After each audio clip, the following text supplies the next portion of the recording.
தந்தை மகன் தூயாவியாரின் பேராலே ஆமீன். இறையேசுவில் பிரியமான சகோதர சகோதரிகளே, தாயாம் திருவையானது அப்போஸ்தலரான புனித யாகப்பருடைய விழாவை இந்த நாளிலே மகிழ்வோடு கொண்டாட நமக்கு இன்றைக்கு அழைப்பு கொடுக்கின்றது. இவர் தன்னுடைய வாழ்விலே கடவுளுடைய அருளால் அழைக்கப்பட்டவர். முதல் சீடராக கலிலே கடலிலே இயேசு நடந்து போகின்ற பொழுது இவர்கள் வலைகளை பின்னிக் கொண்டு இருக்கின்றார்கள், அவருடைய தந்தையோடு இருக்கின்றார்கள். அப்பொழுது என் பின்னே வாருங்கள் என்று செபதேயுடைய பிள்ளைகளை இவர் செபதேயு சலோமி இவருடைய மகனாக யாகப்பர் இருக்கின்றார்.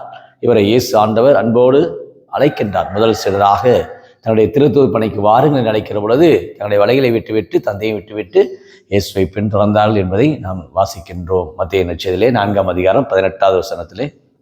இவ்வாறாக கடவுளுடைய இந்த அழைப்பை தன் வாழ்வில் மிகுந்த ஆர்வத்தோடும் ஒரு வேத சாட்சியாக முதலாக இவர்தான் அப்போஸ்தலர் முதல் வேத சாட்சியாக மரித்தவர். இவர் 44ஆம் ஆண்டு ஏரோது அகிரிப்பா அந்த மன்னனால் தலை வெட்டப்பட்டார் என்பதை வரலாறு நமக்கு சொல்லுகின்றது. இவ்வாறாக புனித யாகப்பர் தன்னுடைய வாழ்விலே இயேசுவோடு ஒன்றித்திருந்தவர். இவரை யார் என்று சொல்லி பார்க்கிற பொழுது அன்னை மரியாளுடைய சகோதரி சலோமி அவருடைய பிள்ளையாக இவர் கருதப்படுகின்றார். தாபோர் மலை அந்த அனுபவத்திலே பார்க்கிற பொழுது இயேசு 3 முறை கூட்டி சென்றார். பேதுரு, யாக்கோபு, யோவான். அந்த யாக்கோபு இவர்தான்.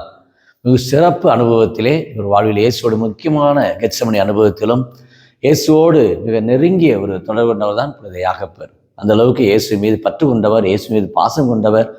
அதைதான் பார்க்கின்றோம். வானத்திலிருந்து தீ வந்து நெருப்பு வந்து கந்தகத்தை முழுந்தவர்களை அழிக்கவா? காரணம் சமாரியர்கள் இயேசுவை ஏற்றுக்கொள்ளவில்லை. வாசிக்கின்றோம், மார்க்கு நற்செய்தியிலே படிக்கின்றோம்.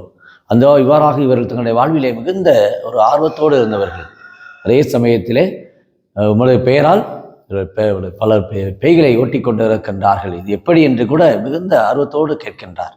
அந்த அளவுக்கு அவர் இயேசுதான் ஒரு முன்னிலை, இயேசுதான் ஒரு முதன்மை என்றெல்லாம் தன் வாழ்விலை அனுபவித்தவர் இந்த யாகப்பர். இவருடைய திருத்தலம் அப்போஸ்தலா ஐரோப்பாவிலே இது 3வது அப்போஸ்தலர் என்று சொல்லக்கூடிய அளவுக்கு ஐரோப்பா அந்த கண்டத்திலே அப்போஸ்தலா என்ற ஒரு திருத்தலம், அங்குதான் இந்த யாகப்பருடைய திருப்பண்டம் இருக்கிறது. 2008ஆம் ஆண்டு ஏறக்குறைய ஒரு 100 கிலோமீட்டர் தொலைவிலே 1.5 லட்சம் மக்கள் நடந்து அந்த திருப்பண்டத்தை, அந்த யாகப்பருடைய அந்த ஆலயத்தை அடைவதற்கு அவ்வளோ பக்தி பற்றுதலோடு சென்றார்கள் என்று வரலாறு நமக்கு சொல்லுகின்றது.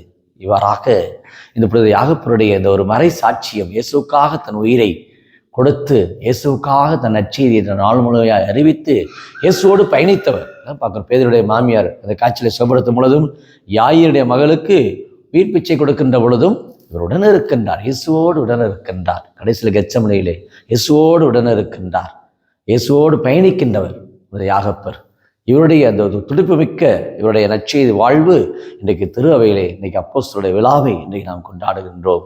எந்த அளவுக்கு இன்றைக்கு நம்முடைய வாழ்விலே மிகுந்த ஆர்வத்தோடு இன்றைக்கு இருக்கிற முதல் வாசகத்திலே பவுலடியார் அழிந்து போகக்கூடிய இந்த மானிட வாழ்வு ஒரு மட்பாண்டத்திற்கு சமம் என்று சொல்லுகின்றார். ஆக அன்பே செல்வமாக கொண்டு உங்களையே நீங்கள் அர்ப்பணியுங்கள் என்று சொல்லுகின்றார். அப்போ இயேசுவின் மீது ஒரு மிகுந்த ஒரு தனிப்பட்ட அன்பு. இயேசுவுக்கும் சிலர் மத்தியிலே 12 சிலர் இருந்தாலும் மிக நெருங்கிய ஒரு உறவு கொண்டவர் இந்த பேதுரு, இந்த யாக்கோபு, இந்த யோவான். ஒரு 3 பேர் தான் பார்க்கிறோம். செபதேயுடைய தாய் யாரை நீங்கள் வளப்புறம் நற்செய்தியில் பார்க்கிறோம். ஒருவனை வளப்புறமும் இன்னொரு இடப்புறமாக அமர்கள் என்று குறிப்பிடுகிறார்கள். பிள்ளைகளை பாருங்கள், இது யாருடைய? கடவுளுடைய சித்தம். இது என்னுடைய விருப்பம் இல்லை. யார் வளப்புறத்தில் அமைவது இடப்புறத்தில் அமைவது தந்தையுடைய விருப்பம் என்பதை இயேசுவும் சுட்டி காட்டுகின்றார். அந்த அளவுக்கு இவர்கள் இயேசுடைய வாழ்விலே, தங்களுடைய வாழ்விலே 2 கலந்தவர்கள் யாகப்பர். இயேசுக்காக தன் உயிரை கொடுத்து திருச்சபை கட்டி எழுப்பியவர். அத்தகைய ஒரு அப்போஸ்தலருடைய இந்த திருநாளிலே இன்றைக்கு நம்முடைய கிறிஸ்தவ வாழ்வு எந்த அளவுக்கு இன்றைக்கு இருக்கிறது? கிறிஸ்தவ வாழ்வில் எந்த அளவுக்கு நான் நம்மை ஈடுபடுத்துகின்றோம், அர்ப்பணிக்கின்றோம், இயேசுக்காக நம்மையோட வாழ்வை எப்படி பிரதிபலிக்கிறோம்? சிந்திப்போம், ஜெபிப்போமாக. அன்பின் பரலோக பிதாவே, அப்பா இயேசுவே, இந்த நாளுக்காக நாங்கள் நன்றி கூறுவோம்ப்பா. உங்களுடைய காலத்தில் இந்த வெள்ளிக்கிழமை இறை இறக்கத்தின் ஆண்டவர் எங்கள் ஒவ்வொரு குடும்பத்தையும் விசேஷமாக இந்த நாளில் ஆசிர்வதிக்கும்படியாக நாங்கள் ஒப்புக் கொடுக்கிறோம். அப்போஸ்தலர் யாகப்பருடைய யாக்கோபுடைய திருநாளிலே நாங்கள் உண்மை போற்றுகிறோம். அவர் கொண்டிருக்கக்கூடிய அந்த ஆர்வம், அநீத பற்று, இயேசு மீது கொண்டிருக்கக்கூடிய அந்த துடிப்புமிக்க அந்த ஆர்வம், நற்செய்தி வாழ்வு இன்று ஒவ்வொரு குடும்பத்தாருமே நம்முடைய இறை அன்பிலும் பிறர் அன்புக்கும் சான்று வகக்கூடிய மக்களாக குடும்பத்தில் அன்போடும் பகிர்வோடும் ஒற்றுமையோடும் வாழக்கூடிய தேவையான நம்முடைய கிருபையை, நம்முடைய ஆசீர்வாதங்களை நிறைவாய் கொடுக்கும்படியாக தாழ்ச்சி மிக்கவர்களாக, அன்பு மிக்கவர்களாக, இறை இரக்கத்தோடு வாழ நம்முடைய கிருபையும் மேலான குடைகளையும் இந்த நாள் யூடியூப்ல ஜெபிக்கிற ஒவ்வொரு குடும்பத்தாருக்கு நீர் கொடுக்கும்படியாக கிறிஸ்து வழியாகவே மன்றாடுகிறோம். ஆமீன்.